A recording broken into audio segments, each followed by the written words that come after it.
ولا تکسب کل نفس الا علیہا ولا تزر وازرۃ وزر اخری۔ اے بنی ہاشم، ایسا نہ ہو کہ قیامت کے روز اور لوگ تو اپنے اعمال صالح لے کر آئیں اور تم اعمال صالح سے غفلت برتو۔ صرف میرے نسب کا بھروسہ لے کر آؤ اور میں اس روز تم سے کہوں کہ میں تمہیں اللہ کے عذاب سے نہیں بچا سکتا۔ اور دوسری حدیث میں اشارت ہے، یعنی جس شخص کو اس کے عمل نے پیچھے ڈالا ہے اس کو اس کا نسب آگے نہیں بڑھا سکتا۔ معرف القرآن مفتی شفیع صاحب کی تفسیر سے یہ چیز نقل کی گئی تھی۔ وہ ایک آیت جو پہلے پڑھی تھی وہ لائیو میں بعد میں گیا، میں سمجھتا تھا میں لائیو میں ہوں تو اس آیت کو پھر پڑھ دیتا ہوں۔ اعوذ باللہ من الشیطان الرجیم، بسم اللہ الرحمن الرحیم۔ ام کنتم شہداء اذ حضر یعقوب الموت اذ قال لبنیہ ما تعبدون من بعدی قالوا نعبد الہک و الہ آبائک ابراہیم و اسماعیل و اسحاق الہ واحدا ونحن لہ مسلمون۔ یعنی ابراہیم علیہ السلام نے اپنے 8 بیٹوں کو اور یعقوب علیہ السلام نے اپنے 12 بیٹوں کو یہ وصیت کی تھی کہ تم جو ہے وہ مسلمان رہنا۔ چونکہ یہودیوں نے نبی صلی اللہ علیہ وسلم کہا تھا کہ یعقوب علیہ السلام نے اپنے بیٹوں کو وصیت کی تھی کہ تم یہودی رہنا، تو اللہ تعالیٰ فرماتے ہیں کہ ام کنتم شہداء، کیا تم موجود تھے اس وقت جب یعقوب علیہ السلام وصیت کر رہے تھے اپنے بیٹوں کو؟ تو یہ بات پھر دہرا دی تاکہ نفع بخش رہے۔ حضرت یعقوب علیہ السلام کو وصیت کے لیے مہلت دی گئی تھی۔ عطا نے فرمایا کہ جب کسی پیغمبر کی موت قریب آتی ہے تو موت سے پہلے حق تعالیٰ انہیں زندگی اور موت میں اختیار عطا فرماتا ہے کہ تمہیں اختیار ہے، چاہے دنیا میں رہو یا عالم بقا میں چلو۔ حسب معبول، جب یہ حضرت یعقوب علیہ السلام کو اختیار ملا تو عرض کیا، خداوند کچھ دیر کے لیے مجھے مہلت عطا فرما دیجئے تاکہ میں اپنے بیٹوں کو کچھ وصیت کر دوں۔ مہلت مل گئی۔ اس وقت یعقوب علیہ السلام نے اپنے سب بیٹوں پوتوں کو جمع کر کے یہ وصیت فرمائی تھی کہ تم جو ہے وہ تم میرے بعد کس کی عبادت کرو گے؟ سب بیٹوں نے پوتوں نے یہ کہا کہ ہم آپ کے رب کی اور آپ کے باپ دادا کے رب کی، ابراہیم، اسماعیل اور اسحاق کے رب کی، ایک اللہ کی عبادت کریں گے اور ہم مسلمان رہیں گے۔ تو اگلی آیت ہے 134، نمبر 134، تلک امتن قد خلت لہا ما کسبت ولکم ما کسبتم ولا تسألون عما کانوا یعملون۔ وہ ایک جماعت تھی جو گزر چکی، ان کے واسطے ہے جو انہوں نے کیا اور تمہارے واسطے جو تم نے کیا، اور تم سے نہیں ان کے کاموں کی پوچھ گچھ نہیں کی جائے گی، یعنی کسی دوسرے کے کام کی پوچھ گچھ نہیں کی جائے گی، آپ سے آپ ہی کے اعمال کی، اچھے اور برے اعمال کی پوچھ گچھ ہوگی۔ اہل کتاب یعنی یہودیوں اور عیسائیوں کو غلط فہمی ہے کہ یہودیوں کو اور نصرانی کا یقین تھا کہ ماں باپ کے گناہوں میں اولاد گرفتار ہوگی اور ان کے ثواب میں بھی اولاد شریک ہوگی، سو یہ غلط ہے۔ اپنا کیا اپنے آئے گا، بھلا یا برا، یہ تفسیر عثمانی سے بات تھی۔ ان کے ہاں عیسائیوں کے ہاں ایک ٹرم ہے بیگاٹن سن، یعنی بیگاٹن سن کا مطلب یہ ہوتا ہے کہ جو آدم علیہ السلام نے غلطی کی تھی تو ان کا ہر بیٹا ہر بیٹی وہ گناہ گار پیدا ہوتے ہیں۔ تو ہمارے اسلام میں یہ تصور نہیں ہے کہ بھئی جو بھی لڑکا یا لڑکی پیدا ہوتی ہے، جو بیٹا یا بیٹی پیدا ہوتی ہے، وہ گناہوں سے پاک ہوتے ہیں اور آدم علیہ السلام کا گناہ ان کے اوپر نہیں ہے۔ تو یہ لوگ جب بچے پیدا ہوتے ہیں تو ان کو چرچ میں لے جاتے ہیں اور پادری کچھ پانی وانی چھڑکتا بلم بلم اور بیگاٹن سن سے ان کو نکالتا ہے۔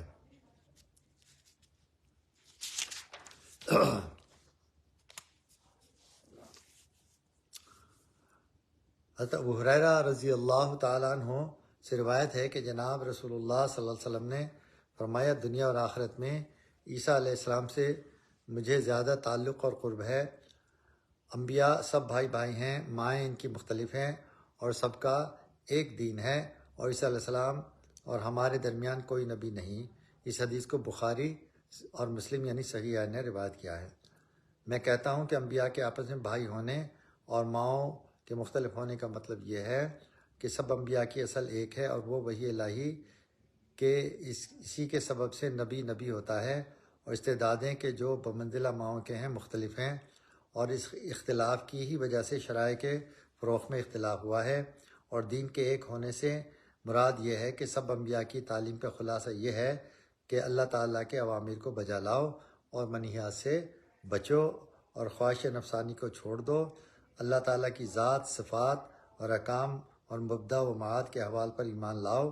حضرت ابو ہریرہ رضی اللہ تعالیٰ عنہ فرماتے ہیں کہ اہل کتاب توریت عبرانی زبان کی پڑھا کرتے اور عربی میں اہل اسلام کے سامنے اس کی تفسیر کرتے۔ جناب رسول اللہ صلی اللہ علیہ وسلم نے فرمایا کہ اہل کتاب کی نہ تصدیق کرو اور نہ تکذیب کرو، بلکہ یہ کہو قالوا آمنا باللہ وما انزل الینا الی الآخر۔ اس حدیث کو بخاری شریف نے روایت کیا ہے اور تفسیر مظہری نے اس کو نقل کیا ہے۔ محض حسب و نسب پر ناز غلط ہے۔ یہودیوں کو جو اپنے حسب و نسب پر ناز تھا اور اب بھی ہے، اس کی تردید فرمائی۔ ابراہیم علیہ السلام کا قصہ ذکر فرمایا جس میں حضرت ابراہیم علیہ السلام کی امامت اور تعمیر کعبہ اور دعا کا ذکر فرمایا۔ اللہ تعالیٰ نے ان کی دعا کو قبول کی اور ان کی دعا کے مطابق محمد صلی اللہ علیہ وسلم کو مبعوث کیا، جن کا قبلہ اور جن کی ملت اور جن کا دین وہی ہے جو ابراہیم اور علیہ السلام اور ان کی اولاد کا تھا۔ ان سب نے اپنی اولاد کو اسی کی وصیت کی تھی کہ دین اسلام ہی پر مرنا۔ پھر تعجب ہے کہ محمد صلی اللہ علیہ وسلم جب تمہارے سامنے اسی ملت ابراہیم اور دین اسلام کو پیش کرتے ہیں تو تم اسے قبول نہیں کرتے۔ اس کے سوا اور کیا وجہ ہے کہ تمہاری عقلوں پر پردہ پڑا ہوا ہے۔ حق تعالیٰ شانہ نے اس سلسلے میں 7 جگہ اسلام کا ذکر فرمایا ہے۔ ربنا وجعلنا مسلمین لک، یہ پہلی ہے۔ دوسری امتم مسلمۃ لک، اور تیسری اذ قال لہ ربہ اسلم، اور چوتھی قال اسلمت لرب العالمین، اور پانچویں فلا تموتن الا وانتم مسلمون، اور چھٹی ونحن لہ مسلمون، اور ساتویں لا نفرق بین احد منہم ونحن لہ مسلمون۔ اس سے معلوم ہوتا ہے کہ تمام انبیاء کا مذہب اسلام ہے۔ سابقہ میں جو لوگ اطاعت کرنے والے تھے ان کی صفت بھی یہی اسلام تھی، مگر امت مسلمہ کا نام لقب اور حضور ہی کی امت کو عطا کیا گیا۔ پچھلی امتوں میں اسلام لانے والے گزرے ہیں مگر اسلام ان کا لقب نہ تھا، صرف تھی۔ یہ لقب صرف امت محمدیہ ہی کو عطا کیا گیا۔ ایک زمانے میں دین برحق کا لقب یہودیت رہا، اور ایک زمانے میں عیسائیت اور نصرانیت رہا۔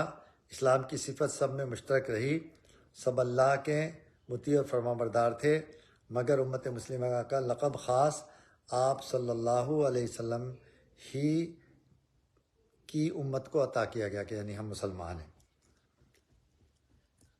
ملت ابیکم ابراہیم ہوا سماکم المسلمین قل بل ملت ابراہیم حنیفہ وما کانا من المشرکین، آپ کہہ دیجئے کہ ہرگز نہیں بلکہ ہم نے اختیار کی راہ ابراہیم علیہ السلام کی، اور جو ایک ہی طرف کا تھا اور نہ تھا شرک کرنے والوں میں سے، یعنی دین حنیف پر تھے اور مشرکوں میں سے نہیں تھے ابراہیم علیہ السلام، بلکہ شرک کا خلا قما کرنے والے تھے۔ یعنی کہہ دو اے محمد کہ تمہارا کہنا ہرگز منظور نہیں، بلکہ ہم موافق ہیں ملت ابراہیم علیہ السلام کے، جو سب بڑے مذہبوں میں سے علیحدہ ہے نہیں تھا۔ وہ شرک کرنے والوں میں اشارہ ہے کہ تم دونوں فریق شرک میں مبتلا ہو، بلکہ مشرکین عرب بھی مذہب ابراہیمی کے مدعی تھے مگر وہ بھی مشرک تھے، تو اس میں بھی ان پر بھی رد ہو گیا۔ اب ان فرقوں میں بروئے انصاف کوئی بھی ملت ابراہیم پر نہ رہا، صرف اہل اسلام ملت ابراہیمی ہی میں رہے۔ ہر شریعت میں 3 باتیں ہوتی ہیں، اول عقائد جیسے توحید و نبوت وغیرہ، اس میں تو سب دین والے شریک اور موافق ہیں، اختلاف ممکن ہی نہیں۔ دوسرے قواعد کلیہ شریعت کہ جن سے جزیات و فرع و مسائل ہوتے ہیں، اور تمام جزیات میں وہ کلیات ملحوظ رہتے ہیں،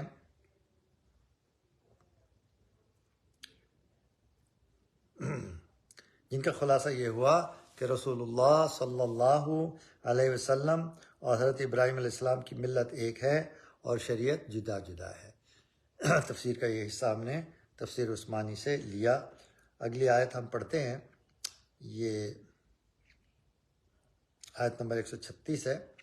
قُلُوا آمَنَّا بِاللَّهِ وَمَا أُنزِلَ إِلَيْنَا وَمَا أُنزِلَ إِلَىٰ إِبْرَاهِيمَ وَإِسْمَاعِيلَ وَإِسْحَاقَ وَيَعْقُوبَ وَالْأَسْبَاطِ وَمَا أُوتِيَ مُوسَىٰ وَعِيسَىٰ وَمَا أُوتِيَ النَّبِيُّونَ مِن رَّبِّهِمْ لَا نُفَرِّقُ بَيْنَ أَحَدٍ مِّنْهُمْ وَنَحْنُ لَهُ مُسْلِمُونَ۔ تم کہہ دو کہ ہم ایمان لائے اللہ پر اور جو نازل ہوا ابراہیم علیہ السلام پر، اسماعیل علیہ السلام پر، اسحاق علیہ السلام پر، یعقوب علیہ السلام پر اور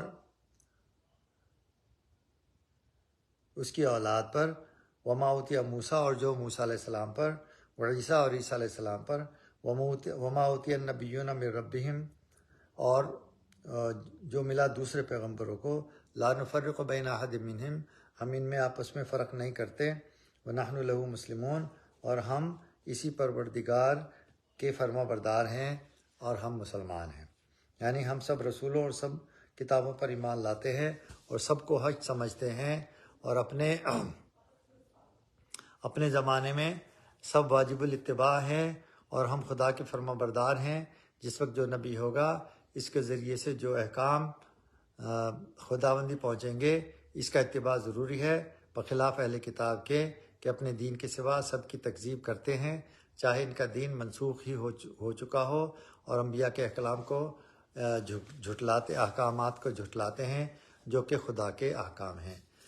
حضرت عبداللہ شان نزول ان کی یہ ہے، ان آیتوں کی، اس آیت کی 135 کی، عبداللہ بن سوریہ اور نے رسول اللہ صلی اللہ علیہ وسلم سے کہا تھا کہ ہدایت پر ہم ہیں، تم ہماری مانو، تمہیں بھی ہدایت ملے گی۔ نصرانیوں نے بھی یہی کہا تھا، اس پر یہ آیت نازل ہوئی۔ انشاءاللہ تعالی کل بقید زندگی اس کی آیت نمبر 135 یا 136 کی تفسیر پڑھیں گے۔ اللہ تعالی ہمیں عمل کرنے کی، قرآن کو پڑھنے کی، سمجھنے کی اور اس پر عمل کرنے کی توفیق عطا فرمائے۔ وآخر دعوانا الحمدللہ رب العالمین۔ السلام علیکم ورحمۃ اللہ وبرکاتہ۔